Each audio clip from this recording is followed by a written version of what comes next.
All right, what is up, fight fans? We are back. Another a special episode, second one for this week. Here for Combat Deviants, powered by Belly Up Sports, and we have the widow of former WBO heavyweight champion Tommy Morrison, Miss Trisha Morrison. Trisha, first and foremost, thanks for your time this evening, and really appreciate you hopping on here with tonight and sharing this story, giving this story to the masses that people really need to understand what's going on and what really happened to Tommy and things of that Right. nature. Yeah. Thank you very much, guys, for having me on. Appreciate it. Obviously, Trisha, when I say that this is one of the most important things I've ever done in my entire career, I really do mean it. And tonight for Tommy, I want to make sure that his left hook is brought out once again to be shared with everybody tonight on what's one of the most powerful things about this case that we have right now. And obviously, you've done a lot of stuff getting ready for this extreme battle. Like right now, compared to Tommy, you are in the first round, you threw that big punch, right? But now maybe your right wrist is broken, maybe your jaw is broken.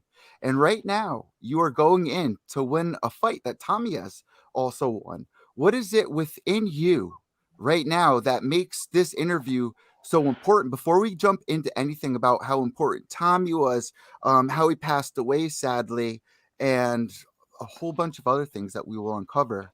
What did you see in Tommy that made you love him, that also made millions of others love him as well? Why was he so important?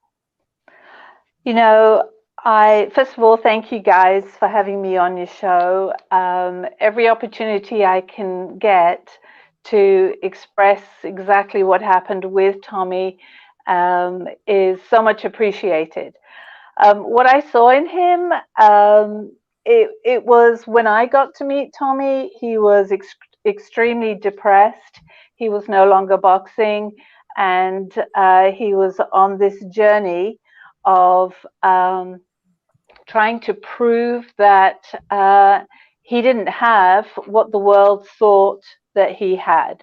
And that was the three letters that were almost a household word every single day: HIV.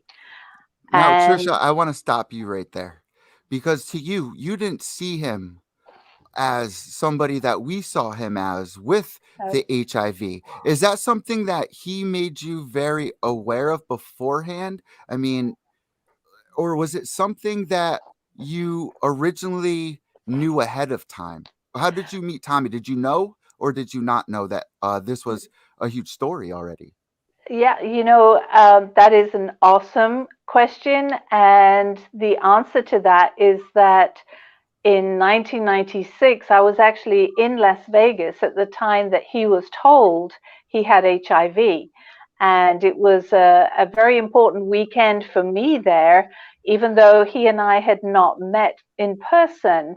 What happened to him affected what happened to me in my business that weekend in Vegas. So from 1996 through until I had met him, I'd always stayed, clear of the Morrison name and that person. And then, of course, when I get to meet him in 2009, I remember all that 1996 HIV stuff. But I remembered it, how it affected my business, not how it had affected his world and his life. And getting to know him, that's how I found out everything that had happened to him and how he felt and how he was feeling now, all these years later. So, no, I didn't know him the way all his fans knew him at the time. I didn't know he was a professional boxer. I wasn't into boxing. Never seen Rocky V, the movie. You've just put that up on the screen there. Didn't know who Tommy Gunn was. Didn't even know who Sly was. I didn't know any of that. Here I am meeting somebody that just appeared on my doorstep in Wichita, Kansas, for an event that he was invited to. And I happened to be the sales manager of that hotel that he was staying at. So Now, it was meant to be, I guess. What did you see? Like the first time you saw Tommy, you looked him in the eyes. What did you feel? Because I feel like I feel that when I look into his eyes right now. I mean, everyone is, right? Like he was the poster boy, and you must have been Right. overwhelmed with this already to fight for that. That man has to be mine, right? So, how did you feel the first time you looked into his eyes? You know what? I didn't look in his eyes. The first view I ever got of him was him sitting on the bench outside of the hotel with his head down, and I didn't see his eyes. Then the next time I saw him in the hotel, he was sitting at one of the tables and he was wearing sunglasses. So I never saw his eyes when I met him. And then as I got to know him, there was one moment where he said something like, you're perfect for me. And I said, what? And I could see a tear rolling down just here. And then he lifted his glasses. That was the first time I saw his eyes. Now, Trisha, that's such a huge thing for me right here, emotionally, because ever since then, you say you haven't looked in his eyes when you met him, but now Right. you are different because you look everyone dead in the eyes Yeah. after meeting Tommy. What was it that makes you now have something to fight for? Can you kind of paint the picture of why it's so important to now look people in the eyes to get their true reactions and, say that there's facts? Like, I was the one for Tommy, and there was something even more that he could even understand, but he knew that he saw in you in that moment that you I would think fight now. I think that, and the reason why I'm doing this is because I have taken on his fight. When you get to know Tommy, or the way he was living, the way he had been treated, you would fight for him. I mean, you two right now are fighting for him too. You're fighting to get the truth out. And I think he knew that I wouldn't give up on him. And he had told me many times that people had just walked away from him. Like his And manager in the past when he was coming up after he lost. Yeah. and they always say, I think it was at Customata that said, look out for whoever comes to your dressing room after you've lost a fight, right? Well, his fight was his life, right? You get kicked out of boxing and basically labeled as somebody HIV positive, you basically get kicked out of life. And these are all things that I had to learn. And looking in his eyes again, you saw the loneliness, but also the anger. Like he would always say when he got into the ring, suddenly his head would, twist around and he'd be in that fight mode. So you could see every day he was in that fight mode. And I think that's rubbed off on me. And perhaps I had that in me before anyway. But to carry on his story, to get the truth out there is exactly what he wanted to have done. He wanted everybody to know what happened, and he wanted to know what happened too. And a lot of the stuff that we're going to discuss today, he didn't even know about. Now, Trisha, I want to start here. This is the most important thing. I'm a new fan, right? I see your name. I see Tommy's name. I may not know who Tommy is. I do a little research. Some of the first things that pop up, right, are the headline, Tommy Morrison, HIV positive, correct? So as I look forward, now your name's popping up. You're doing all of the fighting, right? Even up to the Supreme Court. But there's been some things that have set us back, and also some bigger things that have set us forward. However, the bigger things that have set us forward, people don't have time to listen to, apparently, but they had all the time in the world to read that whole headline and base their opinion off of that one thing. Now, I'm a new fan, one of the biggest platforms, maybe Joe Rogan, right? I see Joe Rogan's talking about Tommy Morrison. I click that 7-minute link, and it says, Joe knew what was going on. He didn't have all the answers, but I'm going to listen to what he has to say because, he was there. Maybe he has more correct answers than I do without doing any research. Joe Rogan has said that Tommy did die from HIV. He pulls up a photo of Tommy that did not look like Tommy Morrison whatsoever, which in editing, I have this whole thing set up. And Mm-hmm. if you look at that directly, I'm a new fan. I may make my decision off of that. Now, as a journalist, I have researched hours looking for arguments against it, and it always leads back to you. And then Mm-hmm. I look at Joe Rogan. I'm like, maybe I'll side with Joe Rogan because I just saw that ESPN 30 for 30 that says the denial of Tommy Morrison up to his death. He was in denial, and they go to his parents and they paint a bad picture of you on the Right. biggest platform ever. Now you got Joe Rogan and ESPN 30 for 30, which I wouldn't be surprised if people in the Supreme Court have watched that, being one of the biggest Yeah. broadcasting stations out there, among one of the biggest podcasters that was just bought for millions and millions of dollars. Now I look at you, I see somebody that's very upset about Tommy passing away. However, Yeah. we were not there when Tommy passed away. Can you kind of clear up some of the things that happened when Tommy did pass away? Because right now, in my head, I'm thinking he passed away from HIV. And I look at some of the symptoms of HIV, and they could be nausea, losing weight, this and that. But then I listen to his mother, kind of painting a bad picture of you. Before we talk Right. about Tommy's death, Yeah. you were there. You were behind the car, correct? Yes. Tommy even said that he would push charges against his mother before the 30 for 30 came out about the drugs that she was giving him, um, that could have may lead to him. I mean, I didn't look very well when I was shooting heroin or smoking crack, right? I wouldn't want people to look at me like that. But I look at that photo. How do we clear that Right. photo up? It wasn't the AIDS, it was him trading his socks for oatmeal, from my research. How do we clear this up before Right. we discuss his death? Yeah. Yeah. You certainly have done a lot of research. And yes, I was with him all the way through all this. And that photo that you're talking about that is plastered everywhere, that's actually a photo of Tommy when he got out of jail. He was sent to jail on a bogus felony fugitive warrant of arrest, which actually they then dismissed a few months later. But he spent 30 days in jail, of which he was in solitary confinement, 24 hours, 23 hours a day, and just released for 1 hour a day to make a phone call or to have a shower. But when he came out of jail, he came out with an insect bite to the side of his chest. And that insect bite was either a brown recluse or a tick bite. And we took him to the physician, and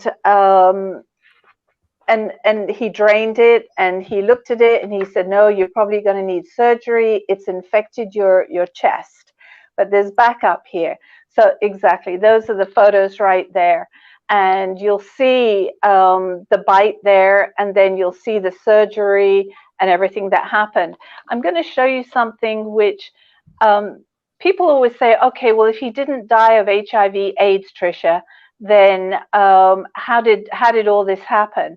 So I'm going to reenact something for you. We came out of the hospital on December 8th. And December 1, 2011, Tommy had surgery on his chest. This is a real, I don't know if you can see it. This is Oh, a we can see real, it very well. yeah, photo of his chest. Wow. Wow. And all cut down at the side here. And the home health lady came to visit us, and she said, oh no, I've just got to change a 4x4. This is what a 4x4 is.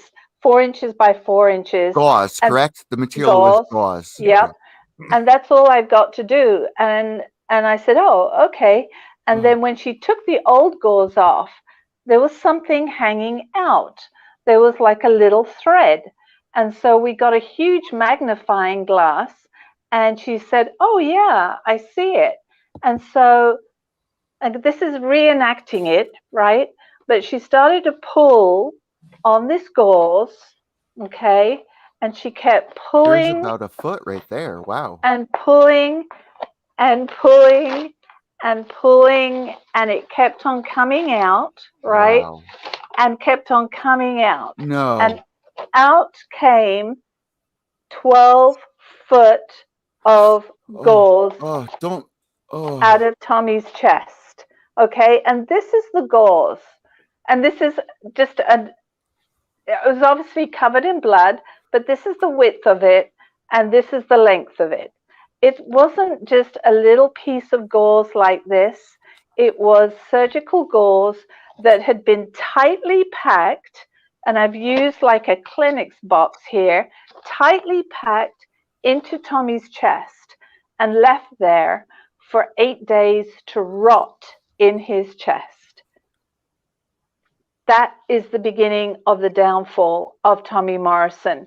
When the home health lady pulled this gauze out, she almost passed out. She went on the sofa, and that night Tommy, and this is all without anesthetic, this is without any pain pills, painkillers or anything. That night Tommy walked to the bedroom. His right leg, which was the same side as his wound, gave way, and his head went directly through a wall, and it damaged the wall, and he fell on his neck, to the side of his neck, and fell to the ground. That was the beginning of the downfall. So that photo that you saw of Tommy was just as he got out of jail, but then he went through this surgery from hell, and the gauze that was left in there was the beginning of the 21 months of downfall, all because he got a spider bite or a tick bite from jail. Trisha, let me stop you really quick. I live here in New Haven, Connecticut. I've had a spider bite on my butt, and Yeah. I had to make a actual vlog about it, how it affected me physically. I'm actually somebody that has gone through this, and I know Yeah. the symptoms and the effect it had on my body. Now, without looking at the symptoms of what it was, I can tell you, and I state this in my video that's on YouTube for Pure Evil MMA. My chest hurt, my stomach hurt, it was Yeah. thick, my tendon, I couldn't laugh, I could barely talk. This was happening inside me, not on Yeah. my anus, where the bite, it started opening up, and people were concerned this was MRSA, this was this was Right. that, correct? Right. And Right. I could tell you it was very, very painful. Now, to have that along with 12 feet 12 of feet. gauze. Yeah. Now, I've done research. I've asked a couple of people at Yale Hospital about this. Right. They Right. said this is about a 1% chance of it Yeah. happening to somebody. Yeah. And afterwards, it could be devastating to somebody. Yeah. So, And it was, and of course we didn't know anything about any of this gauze. And what we didn't know, excuse me, is that when he fell on his neck, it was about 8 months later, one of the hospitals told us that because he fell on his neck, his voice box, one side of his voice box whoa. got paralyzed, which is why he was having problems swallowing and talking, is because half of his voice box was paralyzed. You I did mean, not he see was, this beforehand, though, at all. no, no, Because when something like that comes up, I look at a couple of those symptoms, and if I have to rule yeah, things out, one of the things I have to rule out, obviously, is an immune disease, right, right? Which right, could easily be mixed up with yeah, an AIDS test. right, So exactly, this yeah. this kind of leads to something like that, correct? Yeah, it does. And you know, when you're Tommy Morrison, you are a celebrity, and it's good and it's bad. You've got attorneys that don't want to deal with you. You've got people that think you're crazy because already of the media write up. So Tommy Which we'll never get got, to, guys, which we'll definitely be getting to. Also, a yeah, very big issue. But yeah, obviously, this was a huge part in Tommy's death, not the yeah, HIV, is what you're right. trying to say here. Exactly, because having left gauze in chest for 8 days, that immediately caused septic shock and Well, septicemia. Trisha, as a male, I may not know that, but females know this when you guys do what? Multi-cycle. When you guys have the tampon in for too long, if you leave gauze inside of you, that's what will happen. Is this Yeah. exactly what happened to Tommy? Yeah, for 8 days, and it did. It was septic shock and septicemia, and typically when you have septic shock, I believe you only really live for about a month. He fought Exactly. this for 21 months, and when he died of cardiac arrest, septicemia, septic shock, and he was put in a medically induced coma 2 days before he died, and he died of multi-organ failure. Now, Was that what was before, reported though? yes, That's that what was that's reported. that is was recorded on the death certificate. There was obviously no mention of HIV, no mention of AIDS, no mention of complications from HIV or AIDS or any of that. And I did have him tested for, like you mentioned, autoimmune disorders. And he did have autoimmune disorders, which do trigger a false positive on HIV/AIDS tests. So something that he had never been tested for before. I did have him tested a year before he died at Boston, Massachusetts General Hospital, and they found no trace of HIV, AIDS, or fungus or bacteria, nothing in him. And he also had a post-mortem report, pathology report done on him as well, because I knew that the media would just go crazy and say he died of AIDS. And I wanted to say, no, these pathologists have done their due diligence, and they found no HIV, no AIDS, and they in fact photo imaged his blood, as you can see on the screen there. And if you've got HIV, you've got all these little dots that have been marked there on the right hand side. That comes from the CDC website. On the left, that is Tommy's blood. There's not one dot, there's not one piece of virus at all in him. So, they did a thorough job of clearing Tommy's name of any HIV/AIDS. So at 7,800 magnification, you could clearly see under the microscope. The CDC confirms this is what HIV can be seen at. However, Right. with Tommy's photo, you did not mention this is at more than double the magnification, at 18,000 magnification, where we can clearly see no HIV visible under an electron microscope. Correct. That's right. And also, it wasn't visible in his cerebral spine fluid, which it would be if he'd had it. There's no evidence at all of virus in his sperm, sputum, or macrophages, or any part of his body. None whatsoever. No HIV.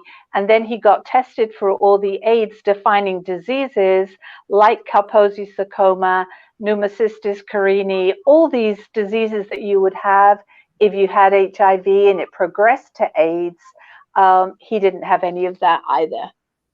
So, Steve, do you want to ask her? I mean, I know if I was meeting a girl for the first time and she told me I may have something, uh, how would you feel about it?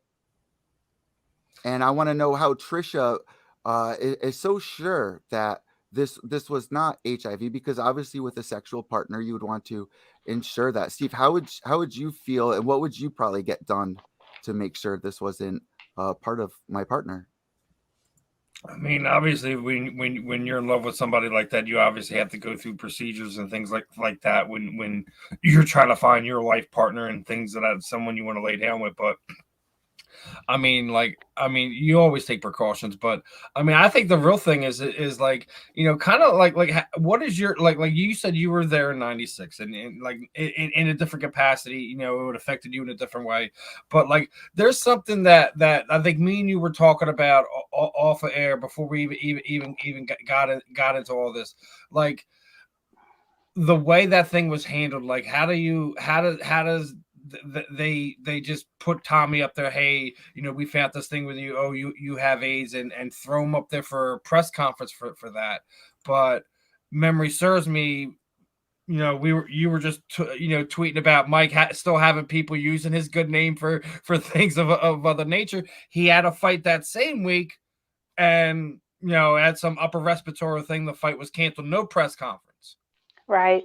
That's right. Yeah. So like how far do you feel like do the strings pull? Do you feel like it's people involved with boxing? Do you feel like there's people involved with the state athletic commission that may have a hand in play? Like where was Tommy's thoughts in this, or what he relayed to you, or on how the beginning of this whole thing started, and what is your overall feel on it? When I was in Vegas in '96, I was riding a bus from the airport back to my hotel, and I heard it all over the radio that, boxer Tommy Morrison has got HIV and is no longer going to fight, right? And, I didn't even know who Boxer Morrison was. And I'm thinking, oh, well, serves him right? If he's got HIV, of course he can't fight. That was me as just a regular person in 1996. But then when I met Tommy, I said, okay, Tommy, tell me what happened that day. Who told you that you had HIV? And, I said, was the doctor there? And he said, no, the doctor didn't tell me I had HIV. And I said, okay, well, did you have a lab report? Was there any report shown to you that you had HIV? And he said, no, nobody showed me anything. They told me I had HIV and told me to get out of town now. And this is right after he signed with Don King, correct? Which is, correct. Kind of controversial. I want to throw out there because Tommy was known as our great white hope, which could be considered a little racist. He was kind of the ringing bell at the point in time where a lot of the the younger American crowd was kind of being attached to boxing because of things Tommy was doing. So I mean, I do kind of agree with that sentiment that you would kind of put Tommy in that category at that point in time when he had signed with Don. Right. Yeah. And here I've got the Don King contract. And if you look at the court records, it's Exhibit Z, and that's Tommy signing, and it's a multi-million-dollar contract for about $7 million, I believe, $7.5 million. It was more. It was over maybe 10 million. 13.5. Then I'm getting the numbers mixed up over here. A lot of money, right? A lot. Yeah. Of money. A lot of money. And that fight that night in Vegas in '96 was the first fight of the contract, right? And of course that fight never happened, right? Now his opponent for that, I believe. This also makes me like getting the feel like if someone wanted out of that contract and they were trying to destroy somebody by any means necessary. Starting that, I mean, listen, I got no love lost for Don King or anything in between. No disrespect to anything else otherwise, but crazier things has happened in boxing, but and has been done to lesser people. So I that's where my general thoughts are when you just sit there and say something like that to me, knowing what we're already talking about along the lines of what we're already discussing. Right. Yeah.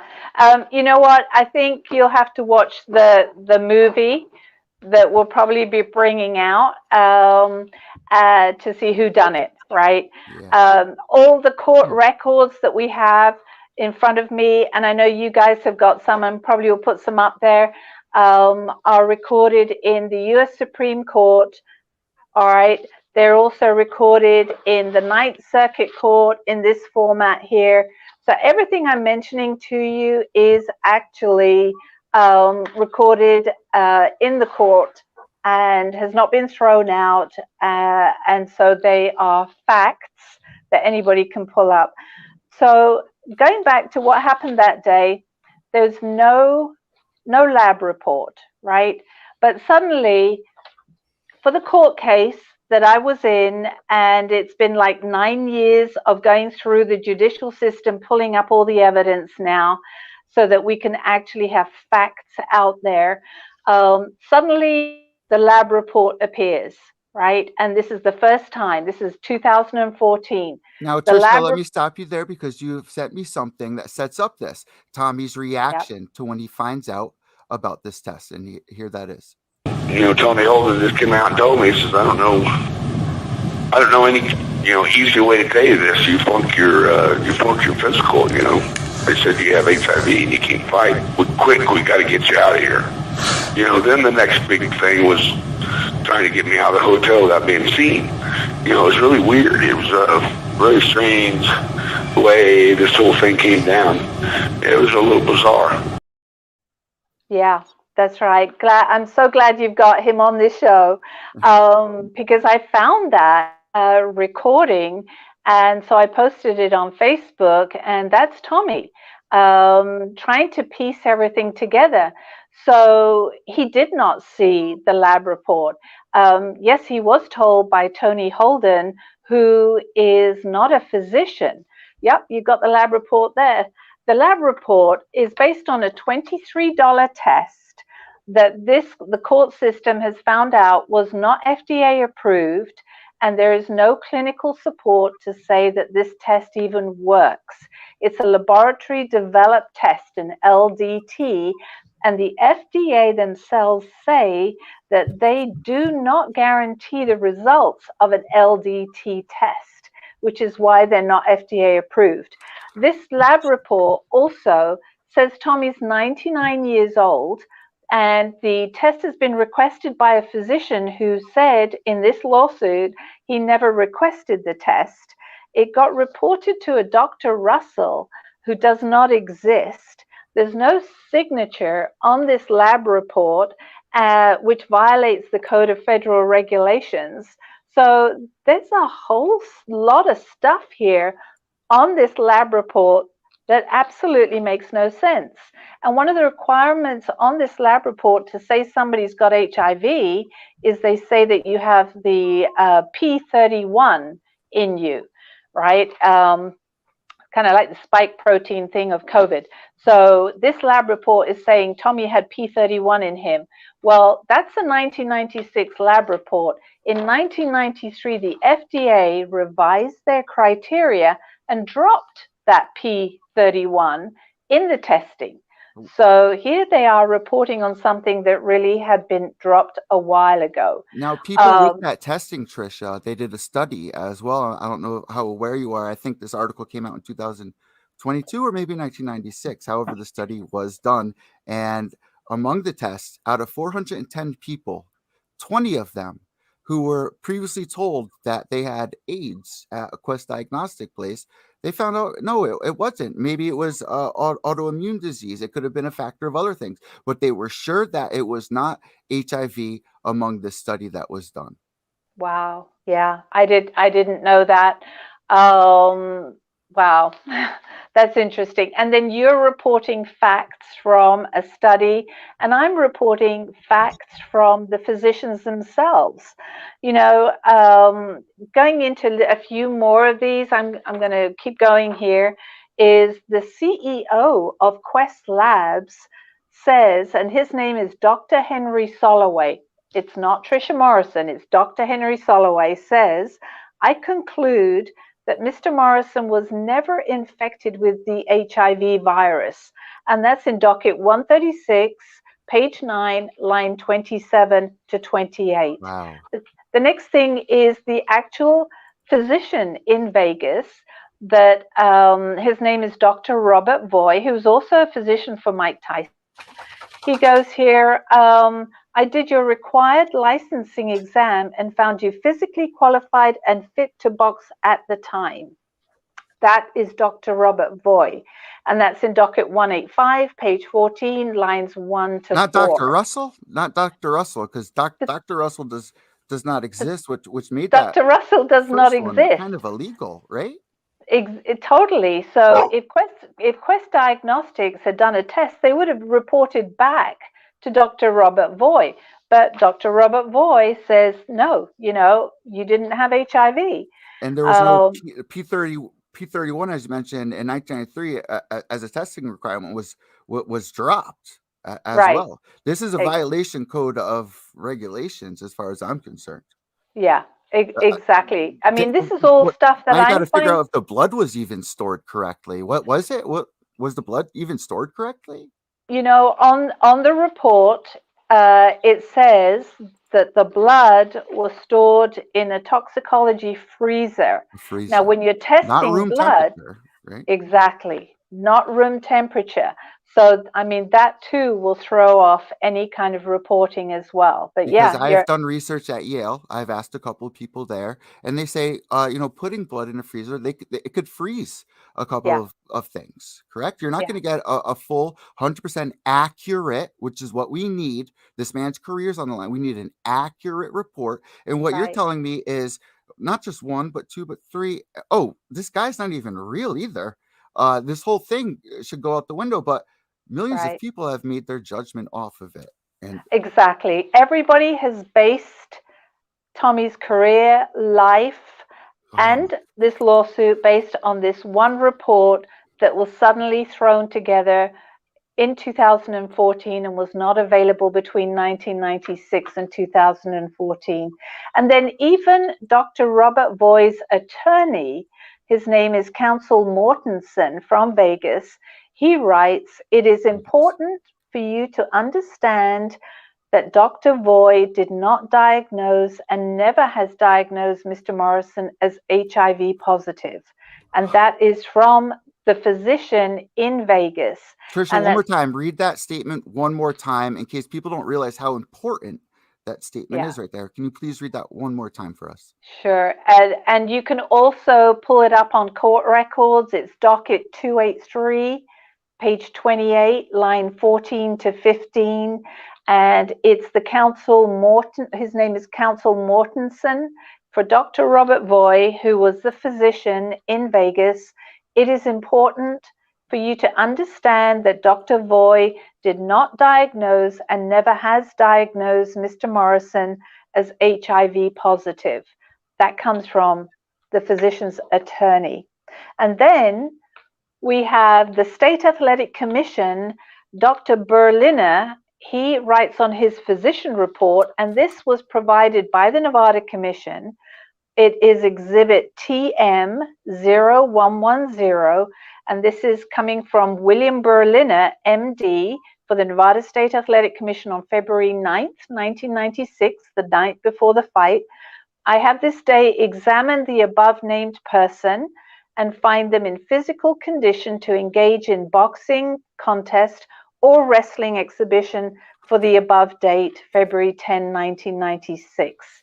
And that is in court records provided by the commission themselves. Now, Corey Williams, who was one of his late opponents as well, when they figured out, it wasn't made a huge deal like it was when he was allegedly, tested positive for HIV, but they did more tests later on in his boxing career, which came up negative. Now, for any doubters out there, if I'm listening, I was like, well, whatever. I don't know the truth behind that. I don't believe in ghosts. I don't believe that Tommy Morrison didn't have HIV. But Corey Williams, being his opponent, like being a sexual partner, would want to figure out if he did in fact have HIV and there was no anything traumatized within the blood testing. So Corey Williams, he actually watched the test getting done. Not only that, he walked with the nursing to the blood testing and saw for himself that in fact Tommy's blood that came right from his arm, as he saw himself, and this is documented as well, there was no HIV that came up. Right. Correct? That's right. Yeah.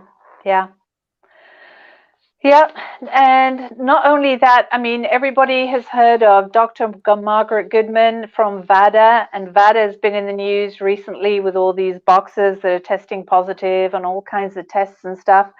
And another court document, admit you can provide a document that confirms the diagnosis of the virus HIV in Tommy's blood on February 10, 1996.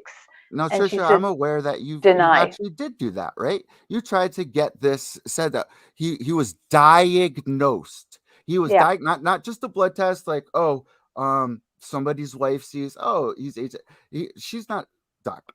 A doctor did not diagnose Tommy Morrison with HIV, is what you're trying to say, correct? Which was agreed upon later on when you tried pushing for legal. Right. Yeah. I'm not the one that's not saying he was never diagnosed. This is all coming from the people themselves in Vegas. They're all the ones saying that he never got diagnosed. So just adding to the list, Dr. Margaret Goodman is just another one that says she has no proof of any diagnosis of HIV in Tommy Morrison. And the other thing, like, people also tend to forget, like you're mentioning, like Dr.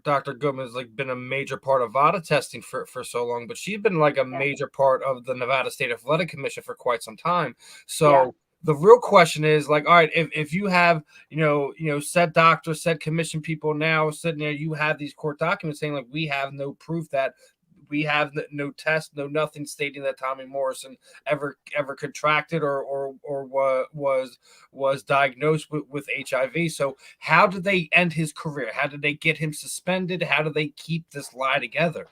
Right. Yeah. And you know what? That's also interesting, because I'm going to go back to another document here.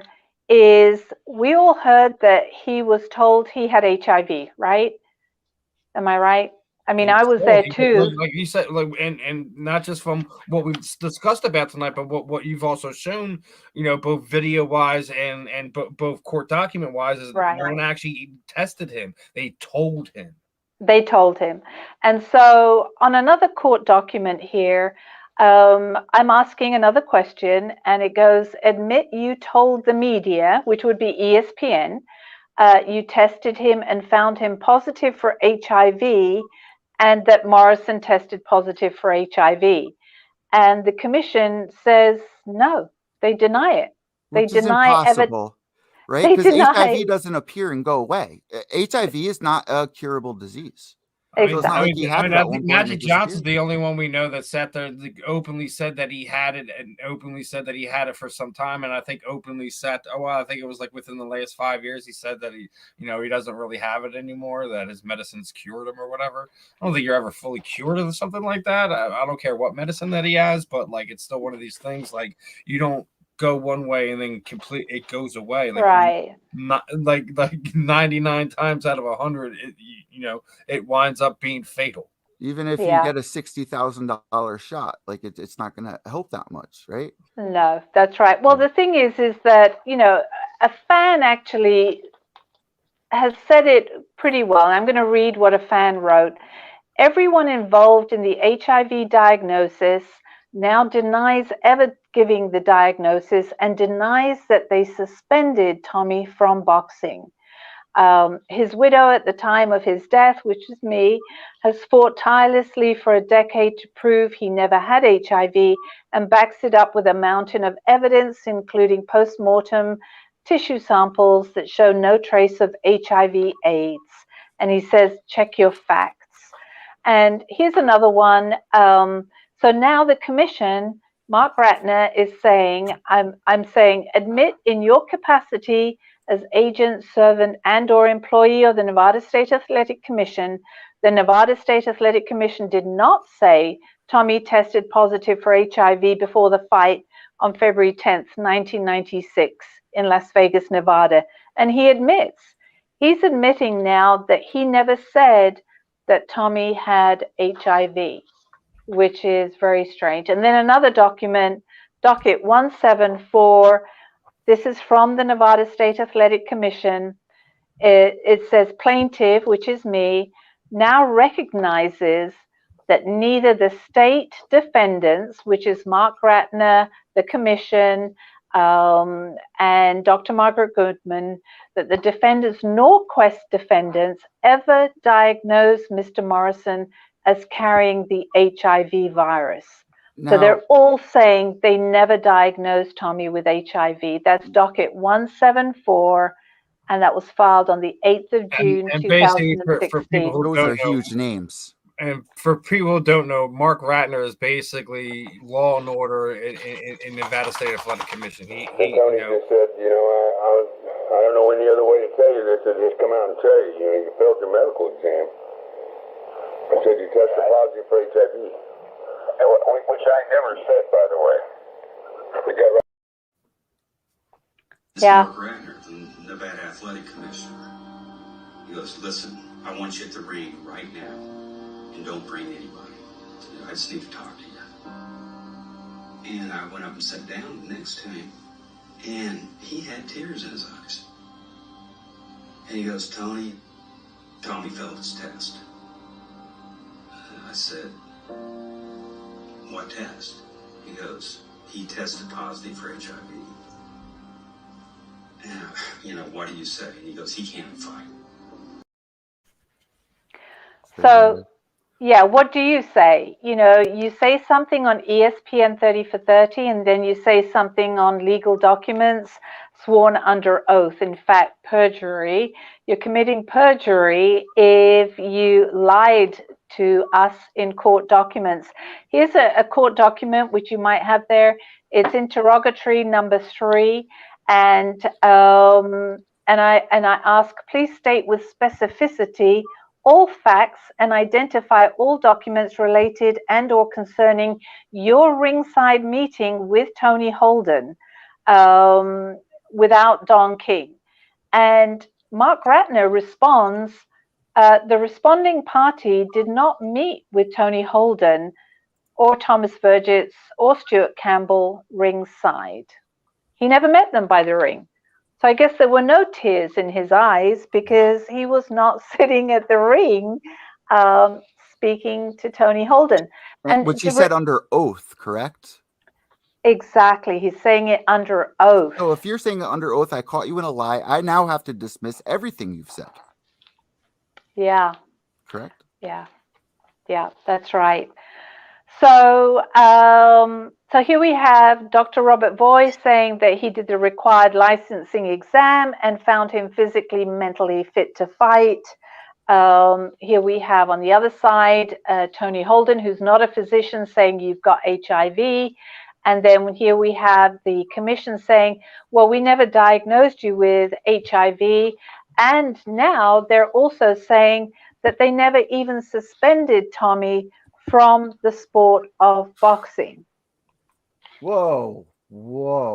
So this is what I'm sitting there saying, like, so if he's never suspended, if Ratner says, this meeting didn't happen, I never said this, where is this spider web leading to? Like, is it the Nevada State Athletic Commission? Is it somebody involved in over Quest Labs? Like what if you had to put a needle and point somewhere, where were you taking? Well, like I said, I think there's more to the story, and we will find out who done it. And it'll be, I think we'll all be very, very surprised. I also want to mention to you that the opponent was called Arthur Stormy Weathers, right? And Arthur Stormy Weathers, apparently his manager had contacted Don King a good week before the fight and had sent Don King a physician's script, which is a court document, which was provided by the Nevada Commission, saying that he wasn't going to be able to fight on February 10th, 1996 anyway, right? But yet, the Nevada Athletic Commission put together a contract. It's actually called an Articles of Agreement, with Don King, showing Arthur Stormy Weathers still fighting on February 10th, and they show the weigh-in with Arthur Stormy Weathers. Although knowing full Arthur Stormy Weathers was not cleared by his own physician Thank you. Yeah. to fight. But did, right? But never did fight. Yeah. No, but he showed up for the weigh-ins. Weigh-in, right? Yeah. Then there's another piece of the puzzle here. There's that was a huge piece right there, Trisha. So at that moment, everyone's sitting there for a huge fight. I've seen videos of fans running up to him, being like, "We're so happy you're back." There was even a little documentary done as well with him, which I watched, and I was just like, I had tears in my eyes because I know what you're fighting for, and I know how important this is. And with all this information you have, it's like, why won't anyone listen? You listen to that one headline. Even me as a journalist, right? I got to be even. I had to have my grandma come here today. My 83-year-old grandma had to come here to bring me computer paper to print out enough documents that I was caught up on. This is a very important case, Trisha. And, not only are his opponents who are going in there to, beat him up, they're also have protected him. I feel like a big switch here was when he signed with Don King for some reason, which you're getting to right here. I just wanted to highlight for our audience quickly. Yes. Yeah, that's right. Another piece of the puzzle which might lead us to somebody, I don't know, is TM0112, and it's the medical release form that everybody has to sign, right? And the signature actually is not Tommy's signature. I watched this rank saying I have a high heart rate of 152 right now because of this. No joke. Really? That's a huge thing that you just said. No joke. I wish I could show it on. Right. I'm not a physician. I don't know. View heart rate. So what you just said was huge. I want to unpack what you said there, because one of our, I don't know if you want to say names, but I will, because I really don't care. I've reached out to this person. My mother even goes to Quest Diagnostic herself. I've been to Quest Diagnostic. I want to know that everything would be safe, that my mother wouldn't lose her job if some bimbo, without saying names, I mean, I guess, whatever, but that some bimbo wouldn't be like, "Hey, honey, don't you cover this sport? I saw this name on this document here, Kevin, and what do you say that we kind of boost your career up?" Because when I heard that Kevin Ioli's wife had been the one, this is what I've heard, has been the one to come out at Quest Diagnostic, which if my mom came home and told me my cousin was in the hospital, that's illegal. I can't know that unless my cousin tells me, my own flesh and blood. But there has been a lot of people that have put documents online where I got this information saying that Kevin Ioli's wife was the one to inform the media. Kevin Ioli, in case you guys don't know, is who, Steve? He's basically the boxing media guy. Like, he's like, when it comes to Nevada, forget boxing. When it comes to combat sports media coverage in the state of Nevada, Kevin Ioli is like the godfather of it all. Everyone talks about like some of the newer sports media guys. Like, everyone talks about Hawani. Well, Kevin Ioli is 20 years ago what Hawani is now. He was the superstar. So. Well, Helwani may have sold his soul for UFC 200 headline, but Kevin Ioli sold Trisha's husband's soul and career for something that is very illegal, and nothing has been done of it. My heart rate right now, 161. Trisha, how have you tried to reach? Have you tried to reach out to Kevin? Have you tried to reach out to his wife as well? This is very illegal. The whole thing should stop here. The whole thing should stop here. Not only have you been told we never diagnosed your husband, it was Kevin Yeah. Ioli's wife who worked at Quest. Can you kind of clear this up here? Well, you know, yeah, I'll try and clear it up. Let me read you a little part of a deposition here, where Mark Ratner is telling Tony Holden something. And again, it's a court document. I'm reading it verbatim. It's docket 175-9, page 10, and it is line 22 to 24. This comes directly from the court, not from Trisha. And it's Tony Holden's deposition, and he says, so he said, you know, the press is already knowing that he's going to be suspended. Get him out of here. And this is Tony Holden's deposition saying what Mark Ratner had just said to him. So I'm going to repeat that. So he said, and that would be Mark Ratner, you know, the press is already knowing that he's going to be suspended. Get him out of here. Now, Tommy hadn't been told yet that he'd had this deadly disease. So how can the press be storming the hotel knowing that he is going to be suspended? Well, I did not know that there was any link between Quest Diagnostics and Las Vegas Journal and Kevin Ioli. I only know that Kevin will not report on this story, and now I think I know why. Is you know, Quest Diagnostics, obviously a conflict of interest. Absolutely a conflict of interest.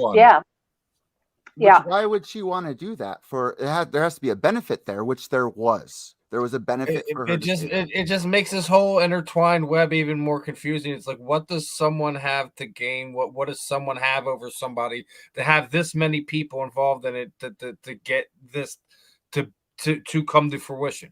But what was the proof, Trisha, that it was her? How can we point our finger at her for my mother to say this is illegal, that the woman should be in jail? And how is Kevin somebody that you look up to? Yeah.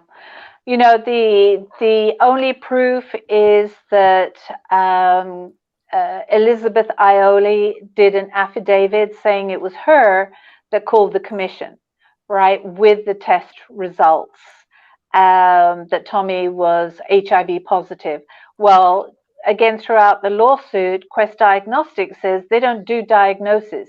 They just give test results. They don't say that somebody has a particular disease because they don't know the medical history. They don't know if Tommy had autoimmune disorders that could have triggered a false positive, right? So they're kind of clearing themselves of the fact that they weren't giving a diagnosis to the commission at the time that they supposedly called them with the results. So that's the only proof, is that she signed an affidavit.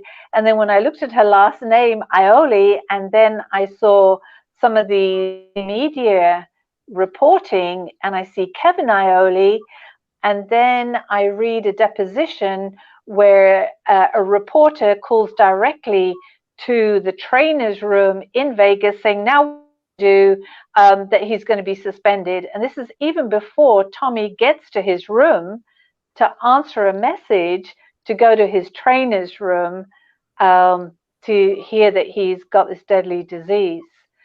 So it's all very bizarre. But in order to give results, you have to have a medical release form. And then this is another exhibit that was provided by the commission, and it's TM0112. I'll have this all up in editing, Trisha, trust me. Yeah. So this exhibit was provided by the commission, and it basically is a release saying that Tommy, hey, allowed his results to be phoned in or given to the commission. Now that's great. You know, the only problem is that the signature on the form is not Tommy's, right? And the date is fudged on this medical release form.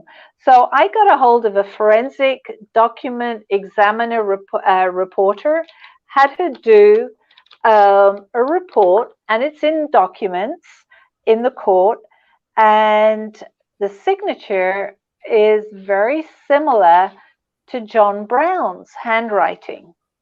And John Brown was Tommy's manager or co-manager with Bill Caton at the time, and Tommy had fired John Brown quite a few months before Tommy himself got kicked out of boxing. Now, Trisha, arguments against, I have to say, are that, maybe in the future, when tests were brought up to Tommy, that maybe he didn't want to take them. I don't know if that was because he was just sick of this, but the tests that he did take, correct, have all came back negative. Or am I wrong? If we're talking about Vegas, I need to point something to you that the commission forced him to take a test because they said that in order to get licensed to fight in Vegas, you had to have a test. And they said that this was based on the law, Nevada law, a statute, which is NAC 467.027, Section 3B. And they said that that was law in 1996. And they said that that was law throughout the whole of this 9-year lawsuit that went all the way up to the Supreme Court. Now, the only problem is that the commission actually lied, because I found out in 2020 and 2021 by going to the Nevada legislature, and I pulled up the documents and also the minutes of the meeting and found that that law, NAC 467.027, Section 3B, actually hadn't become law until December 29th, 1997.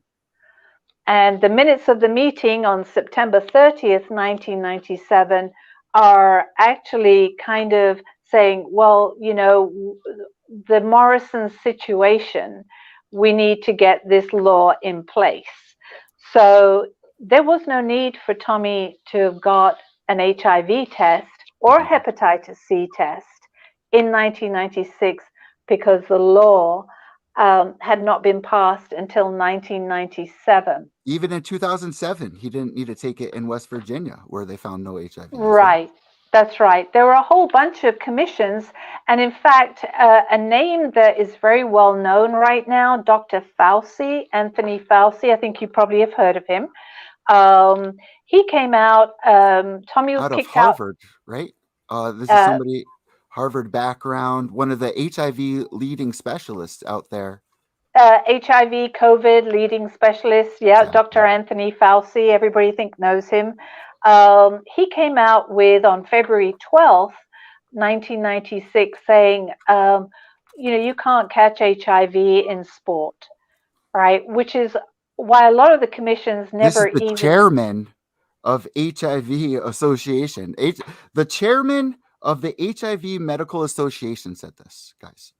Yes, that's right. Yeah. And there's actually not been a recorded case in the history of HIV/AIDS CDC of anybody catching HIV/AIDS. But he reviewed it 3 times as well. I just want to throw out there.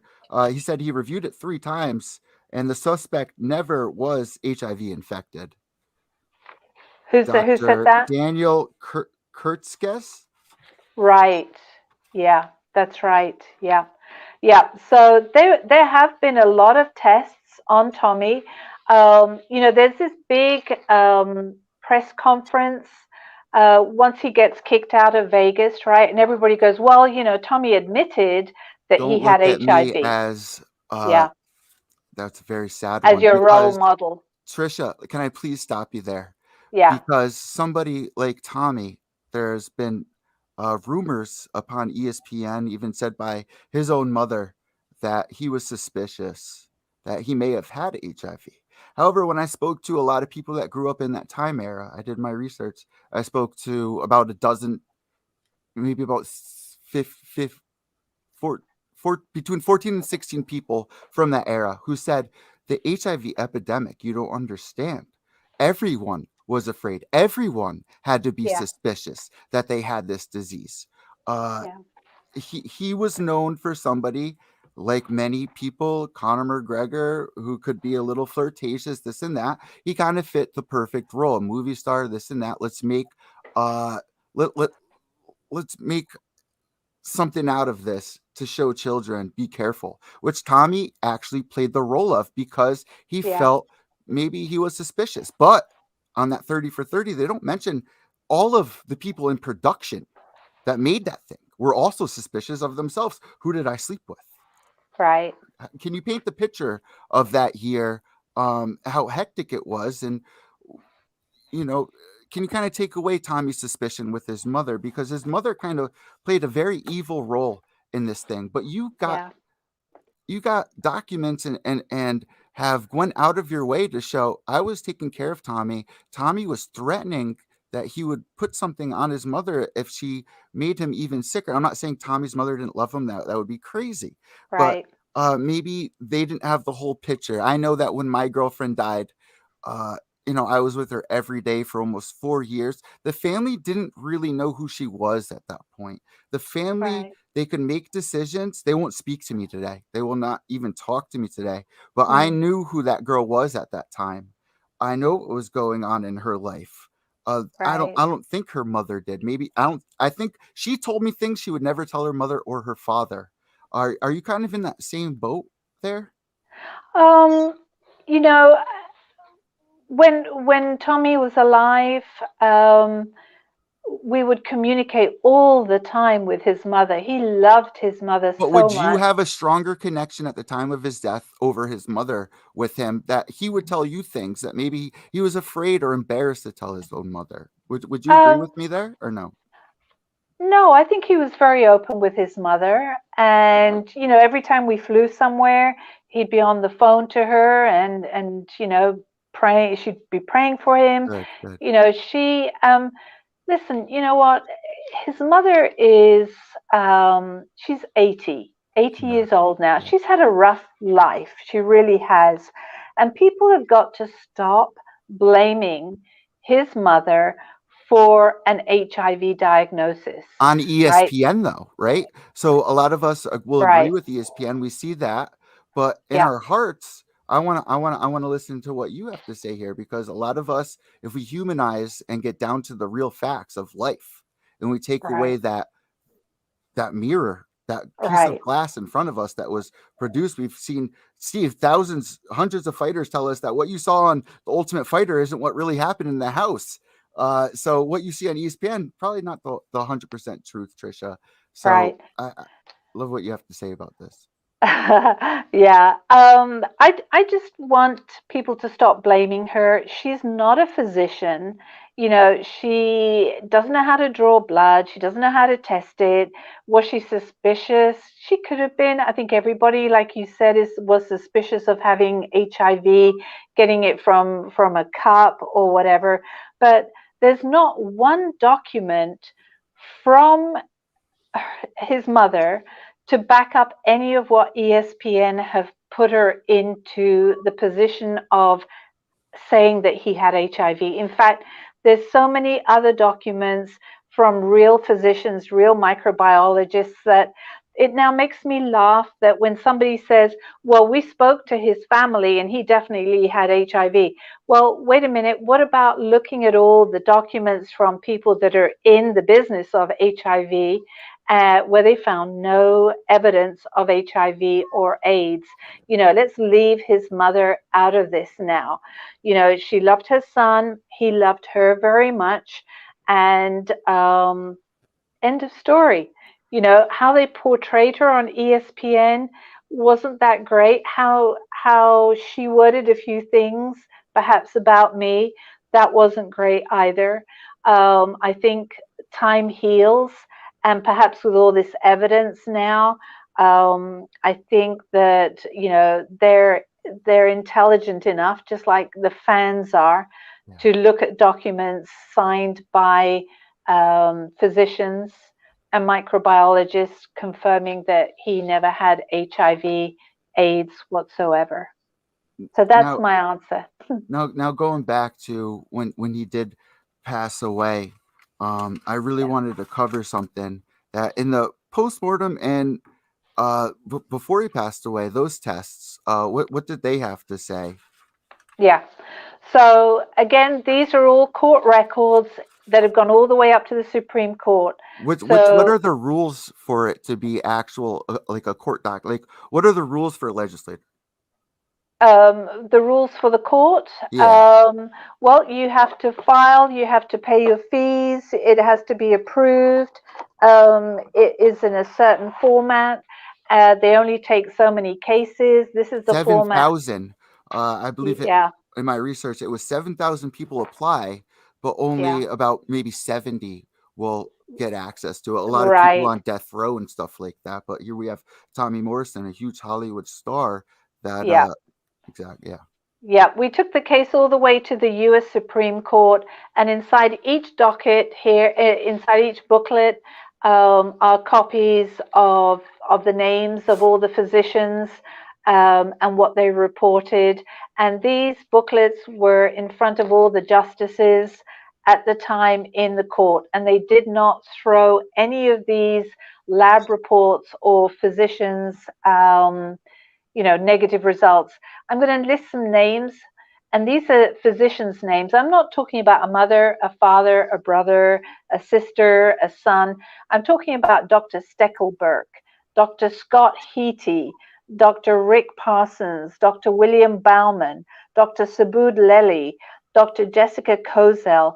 I'm talking about physicians Real ones too. that are real people, not just family and friends that he grew up with in Jay, Oklahoma. These are people in independent laboratories doing the testing on Tommy. I'm talking about Dr. Anthony Fauci, who said in 1984 that in order to be classified as having AIDS, you have to have pneumocystis carinii, pneumonia, and you have to have Kaposi sarcoma, those two diseases, and then you've got AIDS. Well, on June 11th, 2013, and August 5, 2013, this is before Tommy died, Dr. William Bauman and Dr. Lely confirmed that he did not have that disease. And then also Kaposi sarcoma in July 2013, Dr. Jessica Kozel confirmed he did not have Kaposi sarcoma. These are real people. I mean, what else does it take for people to realize that these guys did their due diligence on Tommy, did their testing on him, and found no AIDS-defining diseases in So there's Tommy? no reason for a doubter to say that this was tampered with. Among those names, that's No. a lot of tampering to do. A huge Yeah. conspiracy theory, if that's the case, right? Like, Right. that was a lot of names that you brought out by name that put themselves in front, their careers on the line, just like Tommy's was, and was now Yeah. ruined, right? Yeah. Yeah, So absolutely right. I mean, these people are in the business, the medical business. They're not promoters, they're not athletic commission people. They're actually people in the medical business. And then you've got to think really, why are the commissions saying in docket 140, Morrison was not indefinitely suspended? Why are the commission now saying in docket 326, the state defendants never alleged Mr. Morrison had HIV? Why in Exhibit TM 0015 are the Athletic Commission secretly lifting the suspension that they made on February 10th, 1996? Why is all this starting to happen, right? Is it because the post-mortem and the antemortem reports that were done by two independent labs also found no HIV and no AIDS? And these are other physicians, in addition to who I named, Dr. Smith and Dr. Heinrich. They're the ones that did the postmortem. And then Dr. Gaunlauger in Boston, he did the antemortem. Boston University, yeah. Boston, Massachusetts University Hospital. These are absolutely amazing facilities. Where he and they said were he had an autoimmune disorder as well, going back. correct. Right? Yes. Yeah, That's right. You know, and had Which he could been be mistaken for HIV. I just want to throw out there once yes, again. Okay. correct. And again, in deposition testimony of the first and second wife and of Tony Holden, who were deposed, I mean, they never deposed one physician that did any testing on Tommy. Well, that's why you're the Duchess, though. That's why you're the Duchess. Yeah, you know what? I have to tell you that I was called the Duchess before I met the Duke, right? Oh, what a So statement. I mean, I know. pop the collar Yeah. on that statement. Wow. Yeah, that is for real. So there's just so much evidence there directly from the medical field, and so much retraction from the Nevada Commission and all these people that said he had HIV. It's time that the real story gets out there, and basically who done it, you know, who was the one that set all this up. Before we You know, talk about that, Trisha, as a fan, I'm wondering, where's Sylvester Stallone? Where's George Foreman? Where are these people that have been in his life not behind you right now? Like, it should be all of you guys back there. Have you yeah. spoke to them? What are their opinions? Why wouldn't somebody like Sylvester Stallone be by your back? Like in Rocky 5, there was a big quote: "You should have left him by the gutter where you found him." Yeah. Why do you feel Sylvester Stallone has left him by the gutter? And obviously, what has been the biggest reason why he shouldn't leave him by the Yeah. gutter, and why you picked him up and did what Rocky has done Yeah. for him in his actual legacy in real life, not in the movies, in real life? Right. Real life. And it's funny because Rocky 5 is so much like the real life of a boxer, and it was ahead of its time, really. Um, he was left in the gutter, and that's why Tommy, when he looked at me, he said, "Don't give up on me." You know, he went through drug rehab as well. People, you can't give up on somebody that is struggling to try and prove that what happened to him shouldn't have happened to him. Too many people just deserted him. You know, Sly has all these movies coming up. You know, I'll give him the benefit of the doubt. He's a busy guy. Rocky 5 was the red-headed stepchild of the Rocky movies, although people are loving it now. You know, they are very affectionate towards it. What could Sly have done, right? Because it's taken me 9 years to go through the judicial system to find proof. I'm not just going to go out there and say, hey, he didn't have it without any proof. I have all the proof, and all the proof is in the court of law, and what I'm saying, it's backed up. What could Sly have produced, right? Now, George Well, Foreman, and I think you're hitting on a point here too. Like, even if Sly does do something, it took you 9 years to get that. There's so many moving pieces involved and people involved in this. It's going to take someone more than just Sly, more But you than would just want somebody people to back to up kind the of claim, push this information out there. like Like, Tony yeah, Holden. we all know how the way the media world works now. It's all bought and paid for. You only get to see what they want you to see. So, right, like I said, the people that are involved in this, keeping this thing buried as long as they can to they don't have to worry about their nose getting thrown into the dirt. And I think Yeah. that's what's going to happen. Till the right people pass away, they're going to keep this thing as buried and quiet as long as they can. right, yeah. Well, with your help, that's not going to happen. It's already out Absolutely. there, Well, and what's happening now? What's happening now as of October 27th at 9:33 at night? What's in motion like right now? right, yeah. Well, there's always a plan B, right? So everything that got done in the judicial system, all the evidence and everything, has helped a lot now. So there is a plan B. I'm not going to go into that today.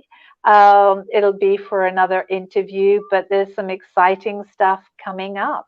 Hopefully with And Joe Rogan. I would love to see, Joe's a huge That's what I fan. really want, because like because Joe was a huge Tommy fan. Like you were already talking about, like he had done clips on Tommy, like right, talking about I think he had some surgeries done or something like that to his chest or something like that, and right, and thinking, it just got me thinking about things that you said that he died from, because I recently had a friend who had breast implants done, who had to have them removed because she was having septic shock in her body because it was the implants were leaking and it was going in, and whatever's the in silicone, the implant was going into her body. She had to have them removed. UFC fighter Kat Zingano, same thing. She was having septic problems in her blood and body, had to have implants removed. If these are things that were going on, like obviously they change how they make these things nowadays, but if you had it done, 10 years ago, 11 years ago, 15 years ago, the stuff they use to put that stuff in is breaking down. Right. So it's just many things that lay into layers of this thing, but like I guess the main thing is that yes, you do have a plan on what to do moving forward. You know, obviously you're keeping it close to the chest, and I do not blame you. If you want to throw a punch at somebody, I'm not going to let them know where it's coming from at this point, right? Especially with what we've already spoken about tonight, which is so many people involved. There's not just one person. There's not just two people. It's probably not just 5 people. And that's probably the scary part, because so many people's hands are involved in this that it's not just as simple as just pointing out one finger, sitting there saying it's this. I firmly believe that we have a multiple different things. I think, both Tommy's promoter had a part in it, his manager had a part in it, the athletic commission had a part of it, and we obviously know that's what I would agree with. Quest Diagnostics had a point in time, and that's just off the top of my head. I'm sure you have some names and things you want to throw out there, but obviously we're waiting to bigger things come through. Looking forward to seeing what's going on with that. But Trisha, I love that you've let the evidence speak for itself. Kind of help you get whatever information you have right now that you're ready to put out there, to get out there, to kind of get some more noise around this, get some more noise around what actually happened to Tommy. Yeah, like what's the big left hook on this case that would make anybody listening be like, oh yeah. Yeah, I think you have to just stand by. Just keep in Tommy's corner. I know there's a lot of fans out there that just love what's happening, love what's going on. It's just a shame that Tommy's not here to see it finally. I don't know if you have that clip that maybe we can end on, where he says, I just know. I knew it would come out, right? The evidence and everything, that one day everybody would realize that he was telling the truth and he wasn't lying. It was, I feel that he's won. There's no financial gain on any of this. Whoever's listening right now, never take on the responsibility of telling somebody he has a deadly disease without any support, without any backup, without knowing any tests, without a license to practice medicine. I think that's the worst possible thing anybody could do, and you have to live with that by telling somebody they're going to die and putting them essentially on death row, that for the rest of their life they question whether they're going to wake up the next day. People don't want to touch their hands. They don't want to breathe the same air that they're breathing. It's a horrible thing to watch. And this is what had happened to Tommy. A lot of people just left him when the money was gone. So were they. And, when you have this so-called deadly disease, they don't even want to know you. It's a horrible situation. And Tommy fought that every single day. How can I be so sick if I wake up every day and feel so good? But he did turn to drugs. And that was another thing that ESPN made him out to be, was a drug addict, an alcoholic. Well, let me tell you, in the years that I was with Tommy, he had one drink, and it was a White Russian, right? Other than that, he drank milk all the time. He loved milk, and he did drug rehab. He was finally successful in doing drug rehab, and he was so happy. And I think people need to realize that, when you're filling a void and you're given the opportunity to do drug rehab, do it, because you don't have to fail again if you've got the support. And Tommy had that support, and he was able to be drug free. And he Wow. wanted everybody to know that so badly. Wow. That's so huge. That just gave me goosebumps. Yeah. That's the biggest battle. Yeah.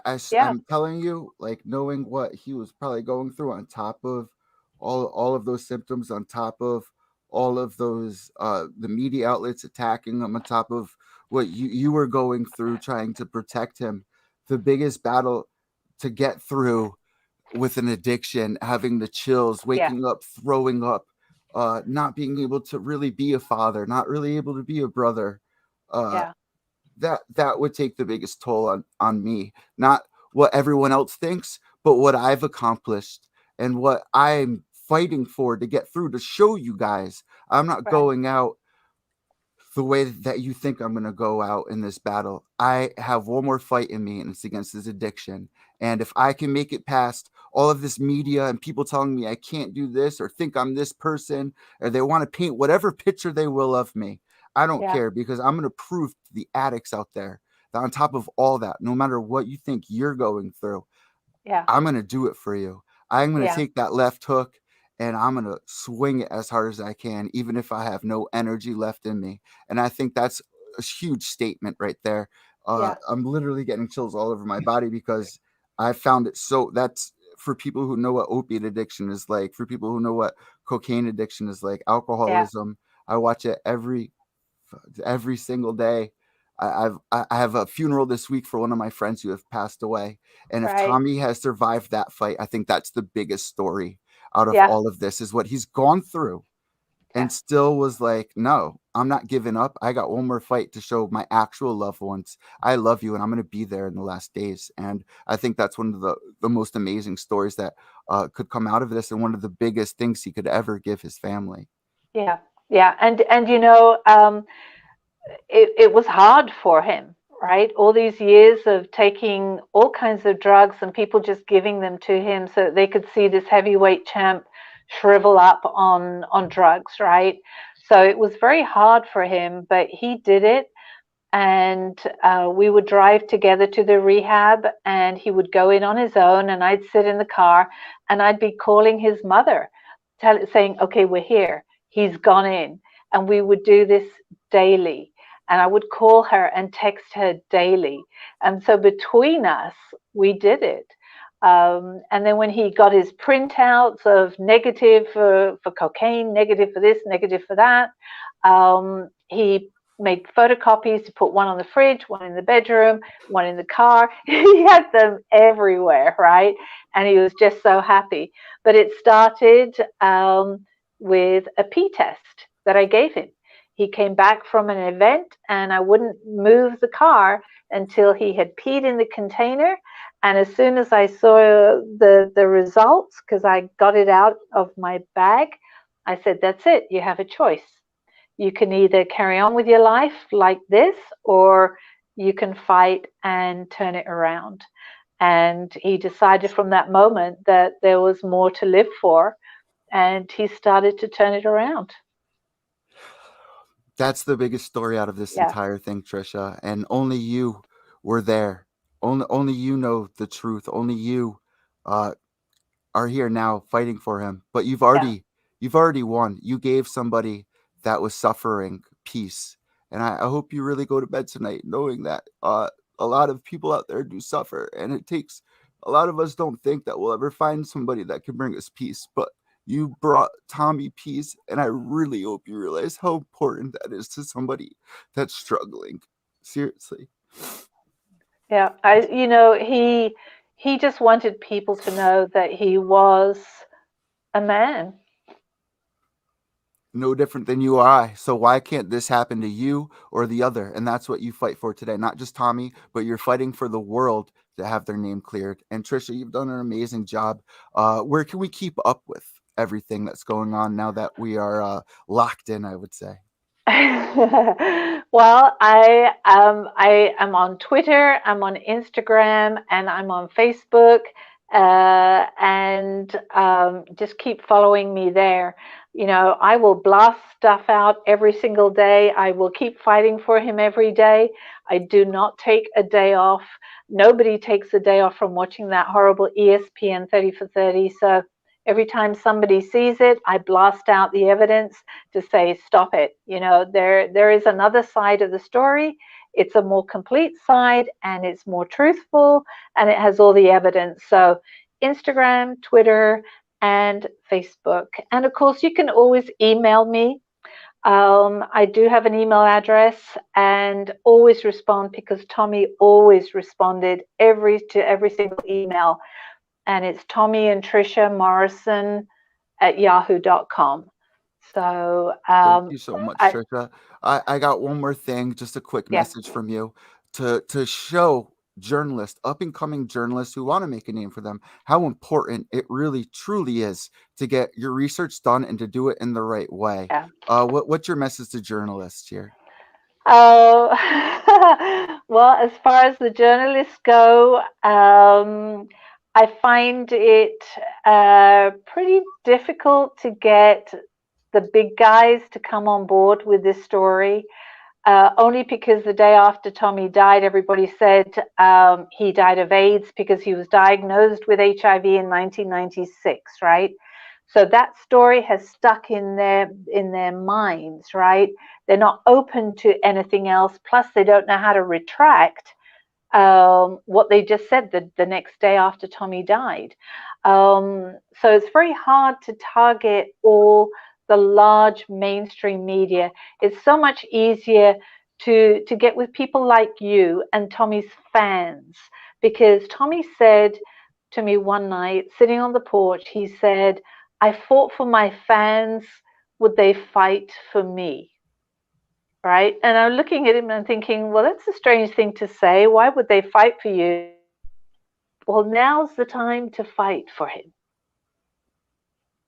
Thank you so much, Trisha. I Absolutely. really appreciate that. Steve, you know what to do here.